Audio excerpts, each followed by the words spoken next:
sa gisgutan dire iya imong ipabasa ang Seventh-day Adventist. Bisa pag Roman Catholic Church wa gyapon dinhi mabasa. Tanang reliyon dili mabasa dire. Pero nagpasalamat tamo ni tungod kay si Moses Sabbath keeper Saturday 7th day, ang Adventista Sabbath keeper 7th day. Si Jesus Christ nagbantay, nag-observe sa Sabbath day 7th day. So sa ato pa ang ulo sa iglesia si Kristo Sabbath keeper. Kung ang imong ulo sa iglesia Sunday keeper anananggal na. Tani panuya dapat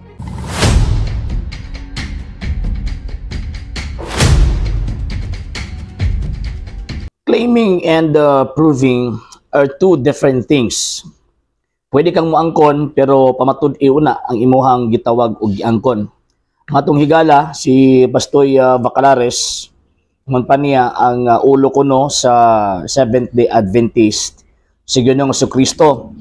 Ang basis kay tungod nagpahulay daw ang Ginoong Jesucristo sa adlaw ipapahulay. So therefore, kay ang ulo nagpahulay man sa adlaw ipapahulay, so dapat ang katunggiang gitawag og lawas nagpahulay pod sa adlaw ipapahulay. Una, wala ka nakita ni Pastoy Bacalares nga giilad niya ang iyahang kaugalingon. Nga naman kay bantayan nato nga atong Ginoong Jesucristo nagpahulay sa adlaw ipapahulay tungod kay ang iyang gipasakupan nga relihiyon Judaism, dili Seventh-day Adventist. Kaya ang Seventh-day Adventist na imbento lang or gi-create lang or gitukod lang sa mga kano ni adtong 1863. Ang kanang pundok na kung diin nagpahulay sa adlaw ipapahulay, ang kanang paborito ninyo perminting Sabado, before Christ nag-exist na. Buti pasabot, kanang moong punduka nag-implementar og balaod og mga ordinansa nila sa pagsunod sa matang nila sa pagsimba o paghatag og pasidungog ngadto sa Dios. Munang adlaw ipapahulay sila magsimba. So, kung nato ang tan-awon, di gyapon mo muhaom. Ngano man kay instead of mosunod mo sa relihiyon nga gipasakupan ni Ginoong Jesucristo nga Judaismo, nagtukod mo og inyo. Amerikano may founder ninyo. Unlike sa Judaism, si Abraham ang tawag ini nga founder. Number 2, ingon ka nga, ingon si Pastoy Bacalares nga, kumo kay nagsunod daw kuno sa adlaw ipapahulay, si Kristo daw kuno ang gitawag og ulo sa maong Adventista o sa maong pagka Seventh-day Adventist. Ang problema ana karon kay daghan mo nagtuman-tuman ang adlaw ipapahulay. Before the Seventh-day Adventist nga na-establish niya atong 1863, naa niya mga Seventh-day Baptist. So asa may tinuod ninyo nga lawas? Kaya sa balaang kasulatan, isa lang mga buklawas ang gipasakupan sa mga apostol. Kamo daghan man kay mong lawas kay iya mo pundok. So asa man mo diha? Di ba? So diha palang palpak na. Number 3, tawag ining points. Ang atong Ginoong Jesucristo, gitawag siyang ulo sa iglesia tungod kay siya ang fundador. Siya ang magtukod naturally kay naman po'y visible head or mga administrator sa iglesia gitukod ni Kristo nga atuan nang mabasa sa balang kasulatan nga ang mga apostol piniyalan sa iglesyang iyahang gitukod. So, karon sa balang kasulatan mismo San Pablo nagsulti nga kining maong Kristo siya ang ulo sa iglesia tungod kay siya ang magtutukod ni anang maong iglesia. Karon kung ingon mo nga si Kristo ang ulo sa iglesia sa kining gitawag og Seventh-day Adventist, ang pangutana ana karon si katukod ana Ellen G. White o si Kristo? Diba? Si Kristo o si Ellen G. White? So kanang ingon ninyo nga si Kristo ang ulo sa inyong pundok, claim lang na.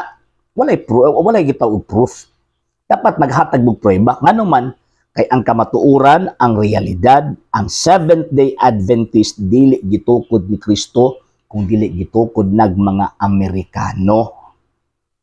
Mingon mo nga kung ang ulo sang beekeeper tawag ining anananggal na nga tawag ining nga punto. Actually ang ulo sa iglesia nga ang Ginoong Jesucristo gimbutan niya nga simbahon siya adlang Domingo kay syempre sa adlaw Domingo siya man ang simbahon. Ang mga apostol sa tradisyon sa mga apostol adlang Domingo ginasimba nila ang atong Ginoong Jesucristo. So, ang point din nga naay new practices ang mga apostol nga dili tawag ining sama sa practices nga kung diin mo inaanda nila or mo inaabta nila at that time sa ilang panahon. Mo bitaw gipangluto sila ng mga sabadista kaniadto. Di ba? Gikan sa Ginoong Jesucristo to 33 gipatay si Kristo. Gipapatay si Ginoong Jesucristo pagkahuman pag-abot og 37 AD, gay lotus na pud sila. Nag-launch og local persecution. Mo bitaw na San Pablo anang panahon na. Nga naman kay ilang kalaban man mga Kristiyano, ang mga sabadista kaniadto kanang giingon nimo nga nagsunod sa adlaw ipapahulay, kalaban nila ang Kristo. So, mo na mga sir ug mga ma'am ug si Pastor Bacalares.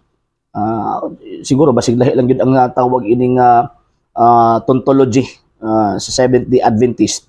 Nga naman tungod kay maghimo-himo ilang kaugalang interpretation nga di mo nalatid sa realidad. Wa man ta nagmatter sa tawag ining pangalan. Actually, tama man yung ni Pastor Bacalares kaya wa may gibutang pangalan kaya wa man nganli ni Kristo ng iglesia. Pero it does not mean nga di naman na pwedeng pangitaon. O it does not mean nga dili pwedeng maproibahan nga kanang mo iglesia nga ginganlan anang mo ngalana dili na naiyan ni Ginoong Jesucristo. Mabata atong giingon din gina-challenge nato pag-provide mo proof. Kanang inyong interpretation tama na pagkahuman na kanang inyong sekta gi kanang Kristo kay mo na kung yung ganina claiming and proving are two different things. Ang pag-angkon o ang pagpamatud duha na kam naglahing butang. Pwede kang moangkon pero pamatud una. Ingon man ninyo nga si Kristo ang ulo sa tawag ining inyuhang gitawag og pundok. Ano sa nahitabo nga si Kristo nagtukod og 70 Adventist. Yang kamaturan nagpabilin baya nga kanang 70 Adventist sulpot lang gikan sa Amerika nya gitukod og makano. Sa hindi pa po nakapag-follow sa mga pages po natin, i-follow nyo po yung mga pages po natin, RJ Horolanciano II, TV Apolia Punto Argumento page, Kuya Apologies TV page, and RJ's Vlog 2022. And pwede rin po kayo mag-send po dyan ng Facebook stars. And also, sa ating po mga channels, sa hindi po nakapag-subscribe, i-subscribe po ninyo yung mga channels natin, The Lay Catholic, Apologies International Official, RJ Sano II TV, Kuya Apologies TV, and Barrio Kawayan Religious Forum. And pwede rin po kayo mag-send po dyan ng super sticker, super chats, and super thanks. And maraming salamat po sa mga kapatid at mga Katoliko na ulis pong tumutulong sa programa po natin. Maraming salamat po. Nang dahil po sa tulong at suporta po ninyo ang programa pong ito, until now, andito pa rin po sa social media. And until now din po, nangangailangan pa rin po tayo sa tulong at suporta po ninyo dahil wala po kami magagawa rito mga sir, mga ma'am, kung wala po yung tulong at suporta po ninyo. Sa gusto pong tumulong, sa gusto pong sumuporta, pwede po ninyong ipadala ang tulong at suporta po ninyo sa pamamagitan po ng ating mga account numbers dyan po sa ating pong screen. And pwede niyo po kaming i-message sa ating pong page kung via remittance po yung papadala po ninyo. Maraming salamat po in advance.